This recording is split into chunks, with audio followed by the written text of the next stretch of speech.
اس کی ادائیگی کا کیا طریقہ کار ہونا چاہیے؟ یعنی اللہ تعالیٰ کے جو حقوق اور فرائض حقوق اللہ کے بارے میں قصت تھی، اس میں کمی کوتاہی ہو گئی اور کچھ رہ گئے، اس کے متعلق پوچھ رہے ہیں کہ اب اس کی ادائیگی کا کیا طریقہ کار ہے؟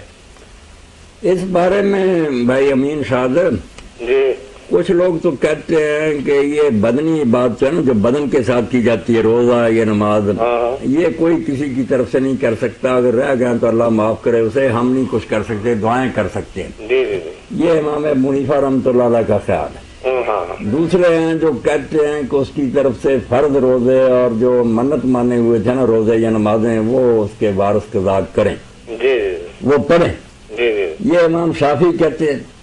اور امام احمد کا قول ہے جو ابن عباس رضی اللہ عنہ کا، وہ درمیان کی بات ہے کہ جو اللہ نے فرض کیے تھے نا روزے یا نمازیں، وہ نہیں پڑھ سکا کمزوری سے یا بے بسی سے، ان کے پڑھنے کی تو ضرورت نہیں، اللہ معاف کرے گا کیونکہ یہ بے بس تھا۔ مگر جو منت مان لی تھی نا اس نے، اپنے گلے ڈال لی تھی کوئی مصیبت کہ میں روزے رکھوں گا یا نمازیں پڑھوں گا، وہ اس کے وارثوں کو رکھنی پڑے گی۔ یہ قول جو اس کو ابن قیم نے کہا یہ بڑا ٹھوس ہے، پکا ہے کہ فرض اللہ اپنے تو چھوڑ دے گا کہ نہیں کر سکا، مگر جو اس نے خود وعدہ کر لیا نا، منت مان لی، وہ اس کے وارث اپنے ذمہ لے لیا۔ یہ رام المقیم ابن قیم نے اس کی بڑی تائید کی اور سمجھایا کہ اللہ اتنا سخت دل نہیں کہ وہ اگر بندہ بے بس ہو گیا، مگر جو بندہ خواہ مخواہ آپ ہی اپنے گھر میں مصیبت ڈال لے جو اس پر فرض نہیں تھی، وہ تو پھر اس کے وارثوں کو رکھنا چاہیے، قرض بن گیا۔ یہ قرض جیسے آپ نے بتایا نا، قرض بن جاتا ہے نا، اس کے بیٹے دوست جتنے بھی ہیں نا مل کر پورے کر دیں۔ اچھا، یہ اگر اس کو وارثوں کو پتا ہو تو تبھی وہ کرے گا، اگر نہیں پتا تو پھر اللہ معاف کر دیں، اللہ رحیم ہے، درگزر فرمائے گا، دعائیں کرنی چاہیے۔ شکریہ، السلام علیکم۔ وعلیکم السلام ورحمۃ۔ جی وہ جو کہتا ہے نا کہ مجھے جھوٹ بولنا پڑتا اپنے کاروبار کے سلسلے میں۔ السلام علیکم۔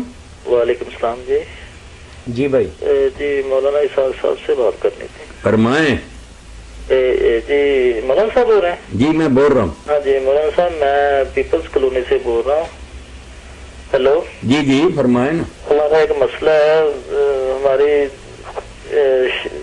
سسٹر کی شادی کا مسئلہ بنا ہوا ہے، تو کافی جگہ پہ رشتے وغیرہ دیکھ رہے ہیں، لیکن وہ آتے ہیں کھا پی کے چلے جاتے ہیں، بعد میں کوئی ہمیں بتاتے ہی نہیں ہے۔ یہ بات آپ سے پہلے بھی ایک بہن نے کہی ہے، اس وقت آپ نہیں سن رہے تھے، میں نے ان کو بتایا ہے، تو اس لیے آپ نا جمعرات کے دن اسی نمبر پر نا 1 بجے سے 3 بجے تک کال کریں، ٹھیک ہے انشاءاللہ میں آپ کو مشورہ دوں گا، اللہ مہربانی فرمائے، پریشانی دور کرے۔ آمین۔ یہاں مسائل بیان کرنے ہوتے ہیں نا، وقت کا حرج ہوتا ہے، انشاءاللہ جمعرات کو کریں آپ، جمعرات کو 1 بجے سے 3 بجے 1 بجے سے 3 بجے تک، چلو ٹھیک، اسی نمبر پر، اللہ فضل فرمائے۔ اوکے، اللہ۔ تو یہ جو اس نے اپنی بیچارے نے مجبوری ظاہر کی نا کہ کاروبار کرتا مگر جھوٹ بولنا پڑتا لازماً اس کمپنی کی خاطر، اس میں ہم کیا مشورہ دے سکتے ہیں؟ ہے تو ناجائز اور حرام ہی۔ اب اگر اس کا کوئی بدل ملتا ہے بیچارے کو کار کمانے کا ذریعہ تو اختیار کرے، ورنہ اللہ معاف کرے۔ السلام علیکم۔ وعلیکم السلام۔ سوال کرنا تھا جی بھائی فرمائیے۔ نہیں، پوچھا تھا کہ وطر کا طریقہ کیا ہے؟ 1 اور 3۔ احمد پور شرکیہ سے بات کر رہے ہیں؟ جی جی۔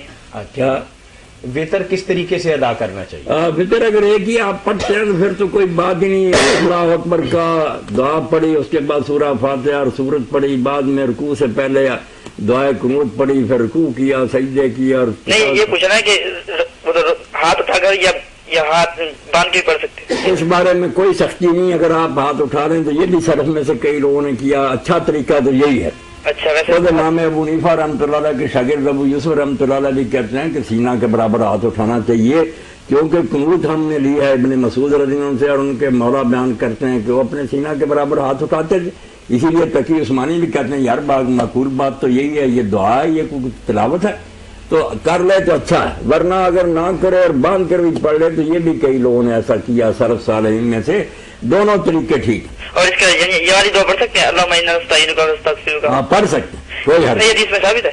ہاں، یہ اللہم انا نستعینک کو ویسے تو حضرت عمر اور حضرت علی رضی اللہ عنہ نے فجر کی نماز میں پڑھی ہیں، قنوت نادرہ میں، وطر میں نہیں آتا، کوئی صحیح روایت نہیں، صحابی سے بھی نہیں، مگر جیسے اجازت ہے کہ ہر دعا قنوت میں کر سکتے، حرمین شریف میں لوگ، یعنی مین تو وہی ہے، اللہم بینی و بین، یہ والی اللہم اہدنی فی من ہدیت، وہ ہے اصل، وہ والی یعنی سنت، وہ اصل میں وہ۔ اور یہ جو قضا نماز ہو جاتی ہے، جیسے اگر جو میری یعنی آج سے 2 سال پہلے یہ میں نے نماز شروع نہیں کی تھی. کچھ عرصہ پہلے بھائی نماز نہیں پڑھتے تھے, اب اللہ تعالیٰ نے توفیق دی ہے, نمازی بن گئے, تو کہتے ہیں سابقہ نمازی ہیں اس کے متعلق کیا ہو؟ نہیں بس اب آپ جو ہے نا آئندہ کے لیے اللہ سے دعا کریں کہ توفیق دیتا رہے, اور پچھلے کی معافی مانگیں, سنتیں اور نفل زیادہ پڑھنے کی کوشش کرتے ہیں, اللہ کمی پوری کر دے گا. پچھلی پڑھنے کی فکر نہ کریں, اللہ اتنا سخت گیر نہیں, رحم فرمائے گا. اور یہ تہجد یہ نہیں ہو سکتا کہ رات کو سونے کی یعنی صبح آگے نہیں کر سکتی, اگر دیر سے پڑھ کے یعنی عشاء کے بعد پڑھ کے پڑھ سکتے تہجد عشاء کے بعد ہی تہجد؟ عشاء کے ساتھ ہی آپ 4 فرض اور 2 سنتیں پڑھنے کے بعد جتنی بھی تہجد پڑھنا چاہتے ہیں نا, یہ وتر بھی جو ہے تہجد ہی ہے نا, اس کا ایک قیام اللیل کا حصہ, 1 پڑھیں 3 پڑھیں 11 تک پڑھ لیں,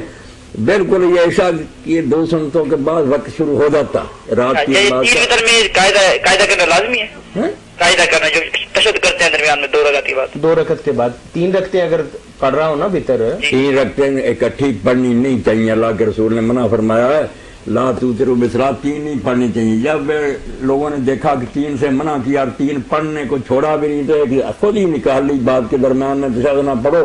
یہ کوئی طریقہ نہیں, نہ اس کا کوئی ثبوت ہے.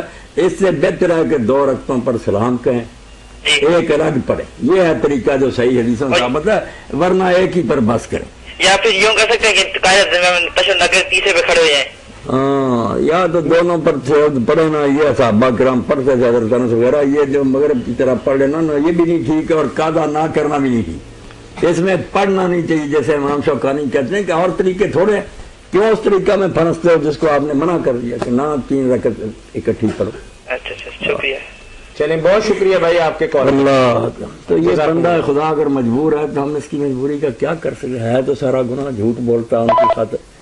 تو اگر کوئی بدل ہے تو اور مراد مندرتی کر لے, ورنہ اللہ سے معافی مانگتا رہے. جی السلام علیکم. روزی السلام ورحمۃ اللہ. شیخ صاحب کیا حال ہے؟ جی الحمدللہ. سین سے بات کر رہے ہیں؟ جی. کیسے ہیں آپ؟ الحمدللہ. جی پوچھیے, مولانا سے کیا پوچھیں گے آپ؟ ہاں, ہمارا ایک ہے. جی رفع کے بارے میں حدیث کوئی بتا دیجیے. کوئی کہتا ہے رفع کے علاوہ نماز ہوتی نہیں ہے, کوئی کہتا ہے رفع کے علاوہ نماز ہوتی ہے, اس کے بارے میں کچھ بتا دیجیے. اچھا, رفع دین کے متعلق آپ کا سوال ہے کہ آیا رفع دین نماز کی ادائیگی یا اکمال کے لیے ضروری ہے یا نہیں؟ ہاں یہی سوال ہے نا آپ کا؟ جی مولانا. بھائی رفع دین کرنا بہت اچھی بات ہے, بہت حدیث سے ثابت ہے, بہت نیک کام ہے, مگر جو یہ کہہ دیتے نا کہ جو یہ نہیں کرتا اس کی نماز نہیں, وہ تشدد کرتے ہیں. ایسی بات نہیں, نہ بھی کرے تو نماز ٹھیک ہے, نماز کی کوئی بات نہیں. کئی صحابہ نہیں کرتے تھے, چھوڑ دیتے تھے, تو نماز کے بارے میں فتویٰ نہیں دینا چاہیے کہ نماز نہیں درست, کرنے کی کوشش کرنی چاہیے. وہ جو شاہ ولی اللہ رحمۃ اللہ کی بات ہے نا کہ کرتا ہے جو اس کی بھی نماز درست ہے, نہ کرنے والا زیادہ پسندیدہ. اتنا ہی کہنا چاہیے, یہ نہیں کہنا چاہیے کہ نماز ہی نہیں ان کی, بہت بری بات. یعنی افضلیت والی بات کیسے؟ ہاں, والذی یرفع حب الیہ مما لا یرفع, جو اٹھاتا ہے نہ اٹھانے والے سے بہتر ہے. باقی وہ کہتے ہیں ہے والکل سنت, دونوں سنت, وہ بھی ہے, حضور نے کبھی کیا کبھی چھوڑا. جی بھائی بات واضح ہو گئی. مناظرہ بازی چھوڑیں, انصاف کی بات. مولانا فرما رہے ہیں کہ رفع دین کرنا جو ہے یہ زیادہ افضل ہے, لیکن اگر کوئی بندہ نہیں کرتا تو نماز اس کی بھی ہو گئی. سنت کا مذاق وہ بھی نہ باندھتے اس کے بارے میں. اچھا, ہاتھ کہاں باندھنا چاہیے؟ ہاتھ باندھنے کے بارے میں میرے بھائی ایسی حدیث تو کوئی نہیں میری ذخیرہ حدیث میں جو بالکل صحیح ہو, صحیح لذات ہی کوئی نہیں.